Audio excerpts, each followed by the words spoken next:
अध्याय 11 मोक्षदायक पुण्य क्षेत्रों का वर्णन। काल विशेष में विभिन्न नदियों के जल में स्नान करके उत्तम फल का निर्देश तथा तीर्थों में पाप से बचे रहने की चेतावनी। श्री सूत जी बोले, विद्वान एवं बुद्धिमान महर्षियों, मोक्षदायक शिव क्षेत्रों का वर्णन सुनो। तत्पश्चात मैं लोक रक्षा के लिए शिव संबंधी आगमों का वर्णन करूंगा। पर्वत, वन और काननों सहित इस पृथ्वी का विस्तार 5 करोड़ योजन है। भगवान शिव की आज्ञा से पृथ्वी संपूर्ण जगत को धारण करके स्थित है। भगवान शिव ने भूतल पर विभिन्न स्थानों में वहां के निवासियों को कृपा पूर्वक मोक्ष देने के लिए शिव क्षेत्रों का निर्माण किया है। कुछ क्षेत्र ऐसे हैं जिन्हें देवताओं तथा ऋषियों ने अपना वास स्थान बनाकर अनुग्रहित किया है, इसीलिए उनमें तीर्थ तत्व प्रकट हो गया है। तथा अन्य बहुत से क्षेत्र ऐसे हैं जो लोकों की रक्षा के लिए स्वयं प्रादुर्भाव हुए हैं। तीर्थ और क्षेत्र में जाने पर मनुष्यों को सदा स्नान, दान और तप करना चाहिए, अन्यथा वह रोग, दरिद्रता तथा मूर्खता आदि दोषों का भागी होता है। जो मनुष्य इस भारतवर्ष के भीतर मृत्यु को प्राप्त होता है, वह अपने पुण्य के फल से ब्रह्मलोक में वास करके पुण्य क्षय के पश्चात पुनः मनुष्य योनि में ही जन्म लेता है। पापी मनुष्य पाप करके दुर्गति में ही पड़ा रहता है। ब्राह्मणों, पुण्य क्षेत्र में पाप कर्म किया जाए तो वह भी दृढ़ हो जाता है। अतः पुण्य क्षेत्र में निवास करके सूक्ष्म से सूक्ष्म अथवा थोड़े से भी थोड़ा पाप न करे। सिंधु और शतद्रु सतलज नदी के तट पर बहुत से पुण्य क्षेत्र हैं। सरस्वती नदी परम पवित्र और 60 मुख वाली कही गई है, अर्थात उसकी 60 धाराएं हैं। विद्वान पुरुष सरस्वती के उन धाराओं के तट पर निवास करे, वह क्रमशः ब्रह्म पद को प्राप्त कर लेता है। हिमालय पर्वत से निकली हुई पुण्य सलिला गंगा 100 मुख वाली नदी है। उसके तट पर काशी, प्रयाग आदि अनेक पुण्य क्षेत्र हैं। वहां मकर राशि के सूर्य होने पर गंगा की तटभूमि पहले से भी अधिक प्रशस्त और पुण्यदायक हो जाती है। सोनभद्र नदी की 10 धाराएं हैं। वह बृहस्पति के मकर राशि में आने पर अत्यंत पवित्र तथा अभिष्ट फल देने वाला हो जाता है। उस समय वहां स्नान और उपवास करने से विनायक पद की प्राप्ति होती है। पुण्य सलिला महानदी नर्मदा के 24 मुख स्रोत हैं। उनमें स्नान तथा उनके तट पर निवास करने से मनुष्य को वैष्णव पद की प्राप्ति होती है। तमसा के 12 तथा रेववा के 10 मुख हैं। परम पुण्यमयी गोदावरी के 21 मुख बताए गए हैं। वह ब्रहा हत्या तथा गोवध के पाप का भी नाश करने वाली एवं रुद्रलोक देने वाली है। कृष्णवेणी नदी का जल बड़ा पवित्र है। वह नदी समस्त पापों का नाश करने वाली है। उसके 18 मुख बताए गए हैं तथा वह विष्णुलोक प्रदान करने वाली तुंगभद्रा के 10 मुख हैं। वह ब्रह्मलोक देने वाली है। पुण्य सलिला सुवर्ण मुखरी के 9 मुख कहे गए हैं। ब्रह्मलोक से लौटे हुए जीव उसी के तट पर जन्म लेते हैं। सरस्वती नदी, पंपा सरोवर, कन्याकुमारी, अंतरीप तथा शुभ कारक श्वेत नदी, ये सभी पुण्य क्षेत्र हैं। इनके तट पर निवास करने से इंद्रलोक की प्राप्ति होती है। सहा पर्वत से निकली हुई महानदी कावेरी परम पुण्यमयी है। उनके 27 मुख बताए गए हैं। वह संपूर्ण अभिष्ट वस्तुओं को देने वाली है। उसके तट स्वर्ग लोक की प्राप्ति कराने वाले तथा श्री ब्रह्मा और श्री विष्णु का पद देने वाले हैं।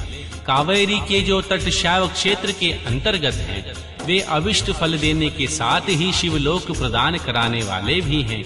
नैमिषारण्य तथा बद्रिकाश्रम में सूर्य और बृहस्पति के मेष राशि में आने पर यदि स्नान करें तो वह उस समय किया हुआ स्नान, पूजन आदि को ब्रह्मलोक की प्राप्ति कराने वाला जानना चाहिए।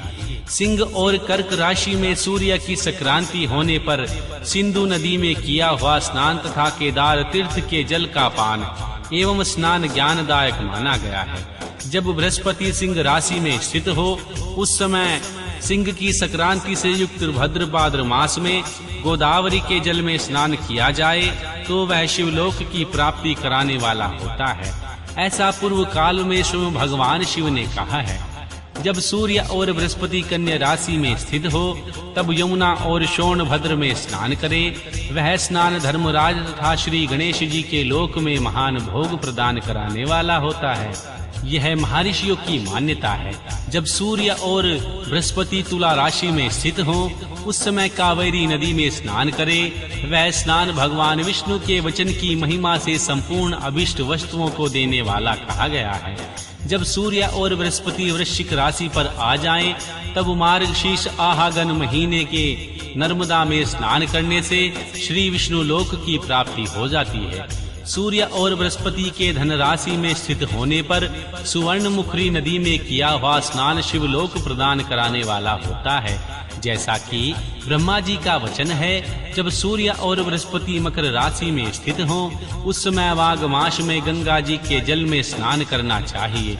श्री ब्रह्मा जी का कथन है, वहाँ स्नान शिवलोक की प्राप्ति कराने वाला होता है। शिवलोक के पश्चात श्री ब्रह्मा और भगवान विष्णु के स्थानों में सुख भोगने पर अंत में मनुष्यों को ज्ञान की प्राप्ति हो जाती है। माघ मास में तथा सूर्य के कुंभ राशि में स्थित होने पर फाल्गुन मास में गंगा जी के तट पर किया हुआ श्राद्ध, पिंडदान अथवा तिल को दान पिता और नाना दोनों कुलों के पितरों की अनेक पीढ़ियों का उद्धार करने वाला होता है। सूर्य और बृहस्पति जब मीन राशि में स्थित हों, तब कृष्णवेणी नदी में किए गए स्नान की ऋषियों ने प्रशंसा की है। उन महीनों में पूर्वोक्त तीर्थों में किया हुआ स्नान इंद्र पद की प्राप्ति कराने वाला होता है। विद्वान पुरुष गंगा अथवा कावेरी नदी का आश्रय लेकर तीर्थवास करें। ऐसा करने से तत्काल किए हुए पाप का निश्चय ही नाश हो जाता है। रुद्रलोक प्रदान करने वाले बहुत से क्षेत्र हैं, ताम्रपर्णी और वेगवती। ये दोनों नदियां ब्रह्मलोक की प्राप्ति रूप फल देने वाली हैं। इन दोनों के तट पर कितने ही स्वर्गदायक क्षेत्र हैं। इन क्षेत्रों के मध्य में बहुत से पुण्यप्रद क्षेत्र हैं। वहाँ निवास करने वाला विद्वान पुरुष वैसे फल का भागी होता है। सदाचार, उत्तम वृत्ति तथा सद्भावना के साथ मन में दया भाव रखते हुए विद्वान पुरुष को तीर्थ में निवास करना चाहिए, अन्यथा उनका फल नहीं मिलता। पुण्य क्षेत्र में किया हुआ थोड़ा सा पुण्य भी अनेक प्रकार से वृद्धि को प्राप्त होता है। वहाँ किया हुआ छोटा सा पाप भी महान हो जाता है। यदि पुण्य क्षेत्र में रहकर ही जीवन बिताने का निश्चय कर लिया हो, उस पुण्य संकल्प से उसका पहले का सारा पाप तत्काल नष्ट हो जाता है। क्योंकि पुण्य को ऐश्वर्यदायक कहा गया है। ब्राह्मणों, तीर्थ जनित पुण्य कायिक, वाचिक और मानसिक सारे पापों का नाश कर देता है। तीर्थ में किया हुआ मानसिक पाप वज्रलेप हो जाता है। वह कई कल्पों तक पीछा नहीं छोड़ता। वैसा पाप केवल ध्यान से ही नष्ट हो जाता है, अन्यथा नहीं। याचिक पाप जल से तथा कायिक पाप शरीर को सुखाने जैसे कठोर तप से नष्ट होता है।